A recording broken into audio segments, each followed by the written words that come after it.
Hello दोस्तों एवं प्यारे विद्यार्थियों।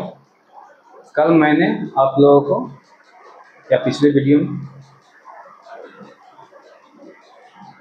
सामाजिक विज्ञान सोशल साइंस के 3 वस्तुनिष्ठ प्रश्न मतलब ऑब्जेक्टिव क्वेश्चन करवाए थे और क्वेश्चन के साथ साथ उसका आंसर भी हमने बताया था। तो इसी कड़ी में आगे बढ़ते हुए ये मेरा दूसरा वीडियो है। दूसरा वीडियो शुरुआत में मैं उसी जगह से शुरू करना चाहता हूँ जहाँ से छोड़ा था। तो उसके आगे क्वेश्चन नंबर 4 है। 3 क्वेश्चन मैंने बताए थे, अगला ये चौथा है। मैं सीरियल तरीके से ही बताता जाऊँगा, पार्ट बाय पार्ट करके, ताकि आपको देखने में या समझने में कोई दिक्कत ना हो। तो सामाजिक विज्ञान का चौथा क्वेश्चन है, यंग यूरोप का संस्थापक कौन था? यह प्रश्न 2019 में पूछा गया था। अगर आप लोगों को पता हो तो कमेंट कर सकते हैं। मैं इसका उत्तर बताने जा रहा हूँ। ऑप्शन नंबर 1 है मेजनी, ऑप्शन नंबर 2 है गैरीबाल्डी, सी ऑप्शन नंबर में विक्टर इमानुएल एवं डी ऑप्शन है मुसोलिनी। तो इसका सही उत्तर है ए मेजनी। यंग यूरोप का संस्थापक कौन था? मेजनी था। याद कर लीजिएगा। टीपू सुल्तान शासक थे, इसका मतलब है कि टीपू सुल्तान कहाँ के शासक थे? प्रश्न ये है। यह क्वेश्चन 2019 में ही पूछा गया था। यह क्वेश्चन 2019 में ही पूछा गया था। पहला ऑप्शन है मैसूर, दूसरा है शिमला, तीसरा है कश्मीर और चौथा है इनमें से कोई नहीं। तो इसका सही उत्तर है मैसूर, क्योंकि टीपू सुल्तान मैसूर के शासक थे। इतिहास में आप लोगों ने पढ़ा भी होगा, याद है तो ठीक है, नहीं तो ध्यान रखिएगा। Option number A Mysore. अगले क्वेश्चन की ओर चलते हैं। गैरीबाल्डी पेशे से क्या था? गैरीबाल्डी पेशे से क्या था? यह क्वेश्चन 2014 और 2019 में पूछा गया है। तो मैं इस क्वेश्चन में डबल टिक लगाता हूँ। ये काफ़ी महत्वपूर्ण हो जाते हैं। ये क्वेश्चन काफ़ी महत्वपूर्ण, क्योंकि ये 2 बार रिपीट हो चुका है, तो इसके आने की संभावना एग्जाम में ज़्यादा है। तो पहला ऑप्शन है सिपाही, दूसरा ऑप्शन है किसान, तीसरा ऑप्शन है जमींदार, चौथा ऑप्शन है नाविक। तो इसका सही उत्तर हो जाएगा डी नाविक। गैरीबाल्डी पेशे से क्या था? नाविक था। इसी कड़ी में अगला क्वेश्चन 7 नंबर यानी 7वां क्वेश्चन पे आते हैं। फ्रैंकफर्ट की संधि पर हस्ताक्षर कब हुए थे? यह क्वेश्चन 2020 में पूछा गया है। यह प्रश्न 2020 में पूछा गया है। तो इसमें ऑप्शन ए है 1863, बी नंबर 1864, सी नंबर 1871 और डी नंबर 1872। इसका सही उत्तर है 1871, सी नंबर। इसका सही उत्तर है 1871, सी नंबर। आगे बढ़ते हैं। क्वेश्चन नंबर 8 यानी 8वां क्वेश्चन प्रश्न। 1871 में कौन सी संधि हुई थी? तो ये क्वेश्चन पे ध्यान दीजिएगा। ये क्वेश्चन फिर से 2021 में पूछा गया है।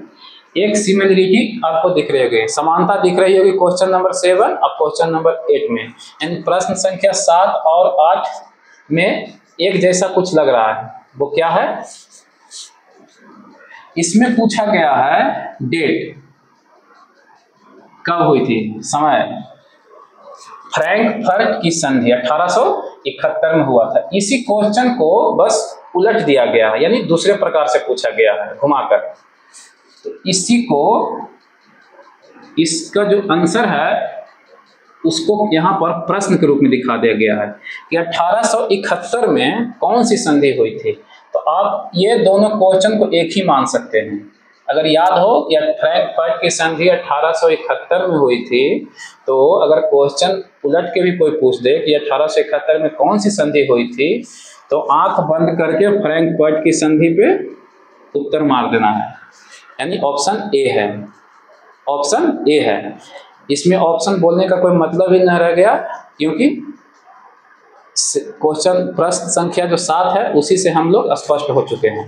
पेरिस नहीं है, वियना नहीं है, वियना कांग्रेस, और इनमें से कोई नहीं।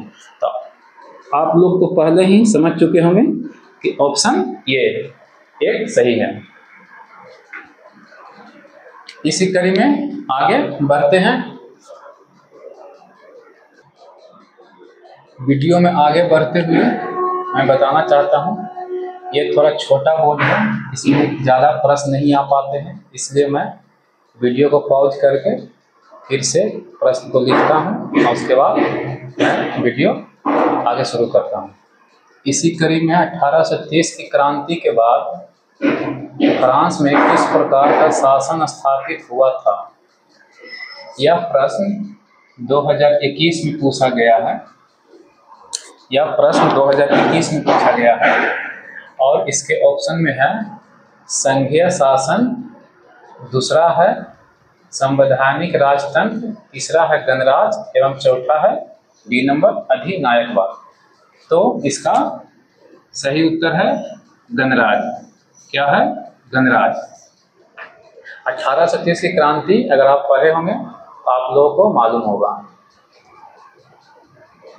नेक्स्ट क्वेश्चन यानी अगले प्रश्न की ओर चलते हैं। अगला प्रश्न 10 नंबर है, जर्मनी के एकीकरण के लिए कौन उत्तरदायी था? यह प्रश्न 2021 में ही पूछा गया है। 2021 के सारे क्वेश्चन दिख रहे हैं इसमें ए में है कॉन्ट कावोट, बी में है बिस्मार्क, सी ऑप्शन गैरिबाल्डी एवं डी ऑप्शन मेजनी।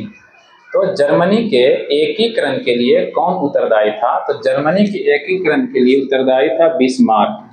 बिस्मार्क ने ही जर्मनी का एकीकरण किया था। नेक्स्ट क्वेश्चन, अगले प्रश्न की ओर चलते हैं। इटली के एकीकरण में निम्न में से किसका संबंध नहीं है? इटली के एकीकरण में निम्न में से किसका संबंध नहीं है? यह भी प्रश्न 2021 में ही पूछा गया है। तो ये 2021 का ही सारे क्वेश्चन हैं। इटली के एकीकरण में निम्न में से किसका संबंध नहीं है? तो आपने अभी जस्ट ऊपर मैंने बताया कि जर्मनी के एकीकरण के लिए कौन उत्तरदायी था? बिस्मार्क। इसका मतलब है अगर ये क्वेश्चन अगला में आ रहा है तो इटली के एकीकरण में किसका संबंध नहीं हो सकता है, तो वो है बिस्मार्क। क्योंकि अगर दोनों देश का बिस्मार्क ने एकीकरण नहीं किया है, इटली का एकीकरण करने में किसी और का हाथ था। ठीक है, अगला क्वेश्चन इसी से जुड़ा हुआ है, इटली से ही। तो क्वेश्चन नंबर 12, प्रश्न क्या? 12, इटली और जर्मनी के एकीकरण के विरुद्ध कौन था? तो इटली और जर्मनी के एकीकरण के विरुद्ध कौन था? इसका मतलब ये नहीं कि दोनों देश मिलना चाह रहे थे, मतलब इसका एकीकरण अलग हो रहा था, इसका एकीकरण अलग हो रहा था, लेकिन इन दोनों देशों के विरुद्ध में कौन था? तो इन दोनों देशों के विरुद्ध में था ऑप्शन इंग्लैंड, ऑप्शन है बी नंबर रूस, और ऑप्शन है सी नंबर ऑस्ट्रिया, और ऑप्शन है डी में प्रसा। तो इसमें सी नंबर ऑस्ट्रिया। ऑस्ट्रिया जो है दोनों देशों के एकीकरण के विरुद्ध था। समझ में आ गया होगा अगर पढ़े होंगे इतिहास के क्लास में, तो अच्छी बात है। इसी के साथ जय हिंद, जय भारत। अब अगले वीडियो में मिलेंगे।